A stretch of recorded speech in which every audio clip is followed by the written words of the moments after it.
பைபிள்ல தெளிவா இருக்கு. நீ இந்த ஒரு வார்த்தையை வச்சு ஜட்ஜ் பண்ணாத, அப்படின்னா நீ அவுட் ஆயிருவ. ஒரு வார்த்தையை வச்சு, ஒரு வார்த்தை சொல்லிட்டாங்க, இப்படி பேசிட்டாங்க.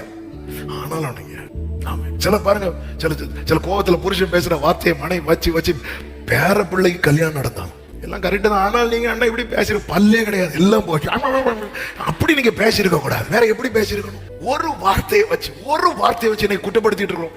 கோபம் வரும்போது நமக்கு வேதனை வரும், வலி வரும். அப்படி குற்றப்படுத்தி இருப்பாருன்னா இயேசு பேதுருவை திரும்பி வந்து பார்த்திருக்க மாட்டாரு. சில கோபத்துல பேசுறாங்க, எடுத்துறாங்க. ஒரு வார்த்தையை வச்சு பகையை சுமந்துட்டு இருக்கிறோமா? ஆமா, நம்ம பிரயாசப்பட்டதெல்லாம் வீணாய் போயிடும். ஆவியில் ஆரம்பித்து எப்படி முடிவு தெரியுமா? மாம்சத்துல முடியும். அவங்க இப்படி பேசிட்டாங்க, இவங்க இப்படி சொல்லிட்டாங்க. அது என் மனசை விட்டு போகவே போக மாட்டேங்குது. இந்த மனசை விட்டு போனாதான் நம்ம பிரகாசிக்க முடியும்.